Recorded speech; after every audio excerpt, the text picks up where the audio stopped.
So I've got my copy of Original Sin from Jake Tapper and Alex Thompson. I want to read for you page 18 and 19. This is from Original Sin. Beau's cancer treatment also demonstrated the Biden's capacity for denial and the lengths they would go to avoid transparency about health issues, even when the person in question is an elected official, in this case, the sitting Attorney General of Delaware. In the summer of 2013, Beau collapsed during a family vacation and underwent brain surgery to remove a tumor. Beau's tumor was definitely glioblastoma stage 4. Biden later wrote about the postoperative finding. It was a death sentence, Hunter wrote. Beau began limiting his public appearances that fall. He stopped doing extended media interviews. He appeared gaunt. He had a fresh surgical scar on his head and a new haircut. In September, now keep in mind the timeline, it was the summer, now it's September. Biden and Beau's team internally debated how much to disclose about Beau, the vice president's son and a state's top law enforcement officer, but ultimately said nothing. In November, Beau told a local reporter he had been given a clean bill of health. In February after the glioblastoma death sentence, Dr. Y. Kwan Alfred Young released a statement to the New Journal that echoed Beau. The Attorney General, Young wrote, had a quote-unquote clean bill of health after an exam. The neurologist told the public that they had removed a small lesion from Beau's brain. In fact, it was a tumor slightly larger than a golf ball, Biden later revealed. Beau would remain the sitting Attorney General of Delaware for the entirety of 2014, even as his family secretly flew him all over the country for a variety of experimental treatments. In April 2014, he began having difficulties with his speech. He would often enter hospitals under an alias, George Lincoln. Beau's wife, Haley, told people she didn't understand why they had to keep his illness a secret. Making it publicly likely would have led people to rally around the family. He was an elected official, but both Biden and Beau opposed disclosure. At times, Biden also instructed his team to mislead the media about his whereabouts. They would publicly say that the vice president was going to Delaware for the weekend, then returning to D.C. the next week. That was technically true, but Biden sometimes flew to Houston, where Beau was receiving treatment, to be with his eldest son over the weekend. Publicly acknowledging Beau's illness would make it a reality. It was them against the world. Does that sound familiar, ladies and gentlemen? I bet it does. I was on Leland Vitter's show on News Nation last night. Now, if you're not familiar with News Nation, it's a news network that's growing in popularity, thankfully, because they try to really be the news network that is right down the middle. Leland was on Fox News. He was on Fox News Weekend for a while. He moved over to News Nation. Bill Shine, who had been Roger Ailes' right-hand man at Fox News, has been operating behind the scenes, helping them. He's not on the payroll there, but he is friendly with and has advised the folks at News Nation. It's a great news product. The thing I like about Leland Vitter's show is when you go on, he doesn't typically have 2 or 3 people yelling at each other like they do on CNN or Fox.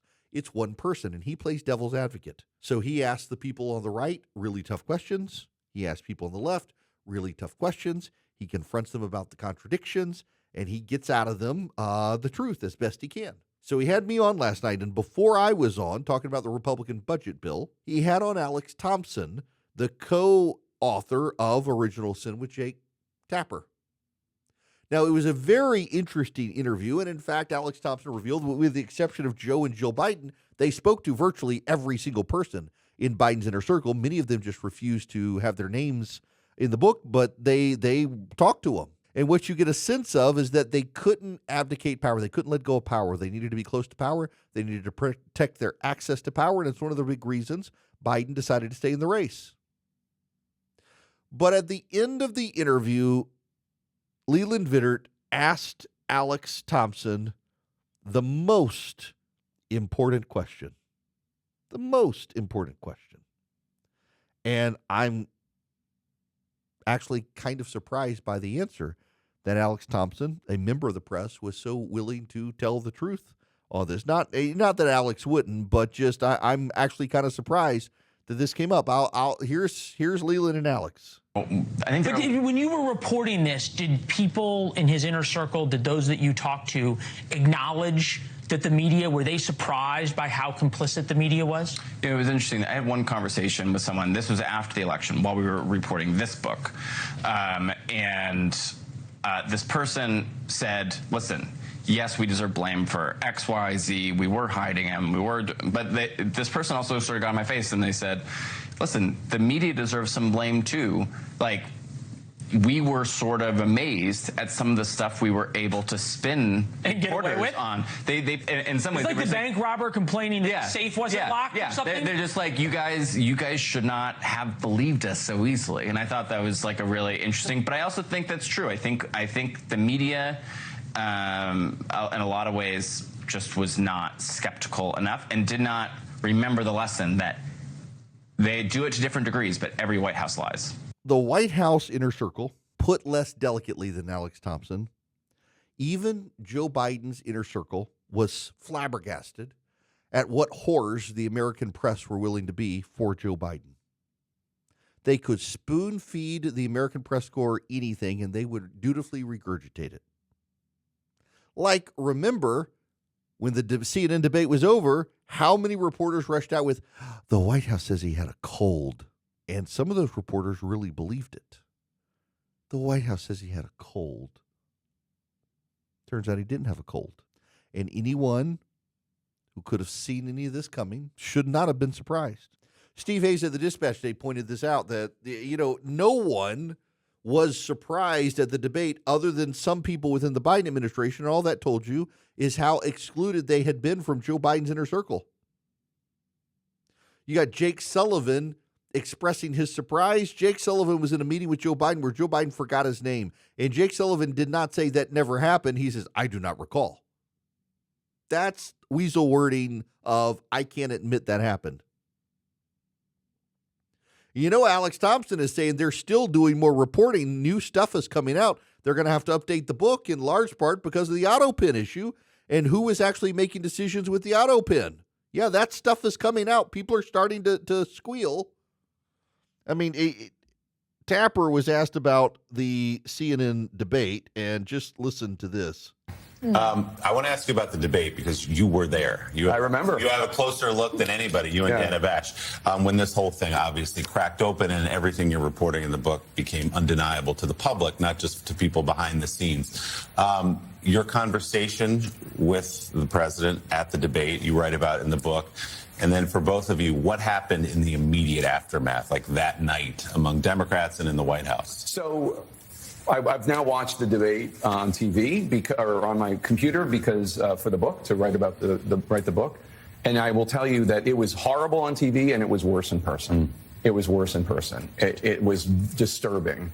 We have little iPads that we can use to write to the control room. I don't know why this isn't like something I have on my desk every day. I want that. I know, you should really get it. It's fantastic. It is fantastic, but they don't want to hear from us. I think that's what it is. That's why we don't all have iPads. They just want you to rap. But this wasn't exactly rap. So I wrote, like, when in that first answer when he said we finally beat Medicare, I wrote, because I didn't know who was in the control room, but I wrote holy smokes, because it was obvious that there was this was just historically bad. The worst presidential debate performance in the history of presidential debate. Dana wrote a note to me saying he just lost the election. After the debate, he and First Lady Biden came down to where we were, and they didn't seem to have any idea of what just happened, or he didn't at least.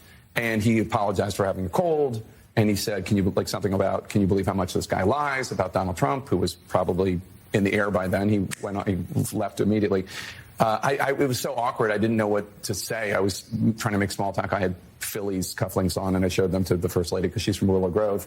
But I didn't know what to say. Then they left. He goes something like, I guess we'll go see what the commentators have to say. And then I went to our not reception, but just like all the people that put the debate together. And we were watching all the shows, and this is in the book. The response from MSNBC I thought was really telling, because everybody was just shocked. Everybody had the same reaction you guys had the next morning.